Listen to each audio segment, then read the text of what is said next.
Bonjour Adrien Bonjour. Gindre, votre invité ce matin est Alexis Corbière, député de Seine-Saint-Denis. Bonjour Alexis Corbière. Bonjour.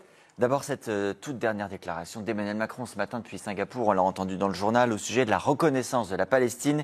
Il parle d'un devoir moral et d'une exigence politique. Est-ce que vous saluez cette déclaration ? Oui, je la salue. Je dirais même qu'il y a une urgence, on le voit bien, de ce geste diplomatique qui sera important, qui ne sera pas que symbolique, dans lequel la France est à l'initiative, je m'en félicite. Reconnaître l'État de Palestine. Avec une conférence à New York. Voilà. La solution, c'est 2 États, que ça arrive enfin. Mais surtout, on voit bien par rapport à ce qui se passe, il y a une situation à Gaza que l'on peut qualifier.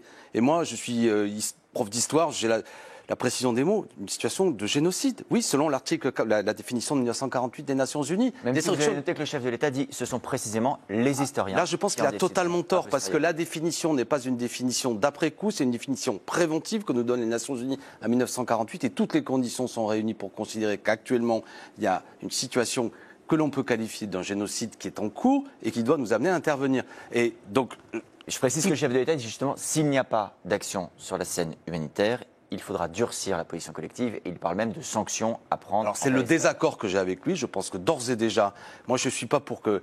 Il faut que la paix, le cessez-le-feu. Nous, on a les outils diplomatiques. Donc rupture, par exemple, pas de livraison d'armes. Intervenir au niveau de l'Union européenne pour que les relations entre l'Union européenne et Israël cessent. Des moyens diplomatiques pour que ça s'arrête. Vous savez, moi j'ai à cœur aussi, je suis ami avec une organisation qui s'appelle Standing Together en Israël, où il y a beaucoup de manifestations aujourd'hui en Israël. L'opinion publique en a assez de cette situation. Donc il ne s'agit pas d'affronter, comment dirais-je, entre ceux qui seraient les amis de la Palestine, ceux qui seraient les amis d'Israël. Moi je suis pour que les 2 États, enfin que d'abord Israël puisse vivre en paix, que l'État palestinien trouve naissance, et que cette situation d'un bain de sang, on parle de 54 000 morts et de 15 000 enfants à Gaza, c'est insupportable, cela doit cesser. Vous dites 2 États, je précise que le président liste des conditions pour cette reconnaissance à l'État palestinien. Alors moi, libération je ne suis pas des d'accord otages. avec ça. Je les rappelle pour nos téléspectateurs qui n'ont pas forcément tout entendu ce matin. Libération des otages du Hamas, démilitarisation du Hamas, non-participation du Hamas au futur gouvernement palestinien, et notamment reconnaissance par le futur État de Palestine de l'existence d'Israël et de son droit à vivre en sécurité. Vous dites non à ces conditions ? Non, mais la dernière, c'est une évidence. Après, commencer à conditionner la libération de l'otage, en fait, c'est mettre entre les mains du Hamas le processus diplomatique. Attention, ça risque de créer une situation. Et reconnaître une Palestine dirigée par le Hamas. Vous avez des interlocuteurs. Non, mais elle n'est pas dirigée par le Hamas. Vous avez aujourd'hui en Cisjordanie la bande de Gaza n'est pas. Ah bah, non, oui. mais la bande de Gaza n'est pas une partie négligeable. On a des interlocuteurs. C'est une des pires situations, je crois, que des erreurs qu'a pu faire la diplomatie israélienne à une époque, était de considérer par le passé qu'il n'y avait pas d'interlocuteurs. Il y a des interlocuteurs, il y en a même à valoriser. Attention à ne pas mettre entre les mains du Hamas, justement, toute possibilité qu'on aille vers un processus diplomatique. Je voudrais qu'on revienne en France également, Alexis Corbière, avec cette décision du gouvernement qui suscite le consensus depuis hier, l'interdiction de la cigarette sur la plage, dans les parcs, dans les abords des établissements scolaires à partir du 1er juillet. Est-ce que pour vous aussi, cette politique plus restrictive est la bienvenue ?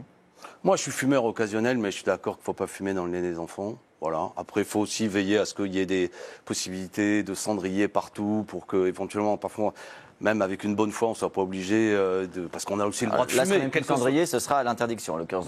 Mais moi, je ne suis pas fermé de ce que j'en comprends, parce qu'en particulier dans les lieux où il y a des enfants, on n'est pas obligé de fumer sa cigarette parce que c'est pas bien, parce que ça, je veux dire, y compris du point de vue de l'image que ça donne vis-à-vis des enfants. On a trouvé au moins un point sur lequel le gouvernement. Oui, mais après, bon, comme c'est une des seules choses en termes de politique de santé publique, je les trouve dans la posture et la communication. Ce qui m'intéresse, c'est quels moyens on donne à l'hôpital public, etc. Bon, d'autres sujets qu'on va aborder sans doute. On va parler aussi de ce qui s'est passé à l'Assemblée cette semaine, Alexis Corbière. On en a longuement parlé sur notre antenne également. La suppression des ZFE, les zones à faible émission, qui interdisent aux véhicules les plus polluants d'entrer dans certaines villes. Ça s'est fait avec le soutien de la France Insoumise, contre l'avis des écologistes. Alors je rappelle que vous avez appartenu à la France Insoumise et qu'aujourd'hui vous siégez dans le groupe des écologistes. Vous avez voté quoi? Vous, j'ai rien trouvé. Alors moi j'étais pas présent, ce qui est une erreur, parce que c'est un vote. Non mais je vais vous dire ce que j'aurais voté. Et j'avais voté précédemment. Et puis de toute manière là, c'est un vote qui a eu lieu dans le cadre d'un grand texte qui s'appelle simplification. Et donc vous auriez voté quoi? Et que nous voterons prochainement. Moi j'aurais pas voté pour la suppression des ZFE. Je suis pour l'amélioration des ZFE. J'ai eu été aussi plutôt écolo qu'insoumis sur ça. Non, mais que les choses soient claires. Les ZFE, je développe 2 secondes parce qu'on ne comprend rien. C'est mal fichu actuellement le dispositif des ZFE, j'en conviens.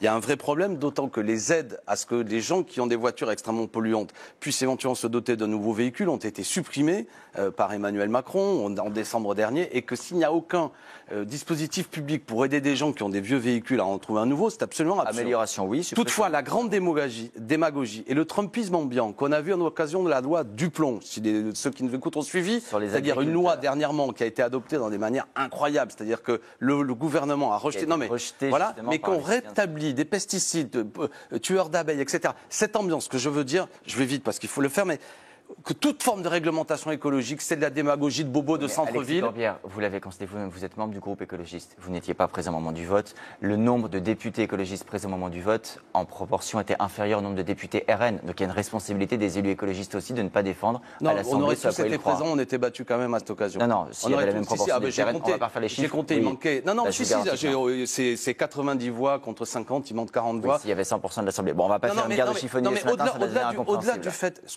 que je veux dire, de toute façon, il y aura un nouveau vote solennel là-dessus. On verra ce que donne ce texte, simplification. Je dis clairement, et je le dis à ceux qui nous écoutent, faire croire que toute mesure, parce que ça coûte énormément cher la pollution, c'est surtout les milieux populaires qui sont touchés par la pollution. C'est pas un truc de bobo. Ça coûte chaque année près de 1000 euros par contribuable, les frais que cela représente de la pollution. Je répète que c'est surtout les milieux populaires qui sont touchés. Si l'on ne fait rien, si on laisse se développer cette ambiance, c'est un problème de santé publique. Il faut se réveiller. Donc il faut, mais pas se réveiller. Politique de transport en commun. On supprime actuellement des trains. On développe l'A69 plutôt que de mettre des moyens dans, comme je disais tout à l'heure, des mesures de transition afin que ceux qui travaillent puissent prendre des transports en commun.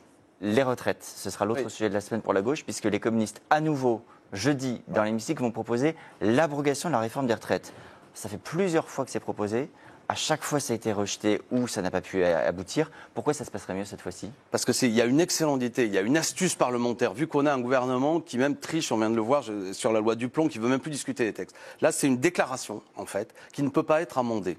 D'accord? Donc, c'est quoi l'astuce du gouvernement? C'est de faire une pluie d'amendements pour qu'on ne puisse pas discuter, parce qu'une niche, c'est seulement 24 heures de discussion. Donc, on ne pourra pas amender. Il y aura un vote pour savoir si oui ou non. Alors, c'est symbolique, mais ce sera la première fois qu'il y aura l'Assemblée qui se prononcera sur oui ou non est-elle favorable à la retraite à 64 ans. Mais ce n'est pas le rôle des partenaires sociaux. Il y a un conclave en ce moment qui a lieu précisément pour discuter de la question. Alors, comme vous êtes un journaliste attentif, vous savez bien que François Bayrou n'a pas voulu qu'en vérité le conclave puisse discuter de l'abrogation de la réforme Borne. Donc, ça n'est pas un conclave, c'est un attrape-nigo. Et d'ailleurs, les 2 organisations syndicales significatives de salariés, CGT, Force ouvrière son parti, et même une organisation patronale, l'a quitté. Ça ne donnera. Donc, vous ne reconnaîtrez pas les discussions issues de ce conclave à la fin. Vous ne reconnaîtrez pas. Vous et moi, on ne sait même pas ce que ça va donner. Ce que je sais, c'est qu'il y a un rejet massif dans la population de la réforme Borne, qui a été adoptée par 49.3, donc pas adoptée, imposée, qui vise à faire travailler plus longtemps les gens, qui amène à ce que beaucoup de gens, vous savez, vous êtes jeunes, mais après 55 ans, beaucoup de salariés ne trouvent plus de boulot. Donc ça va allonger la durée pour bénéficier d'une retraite.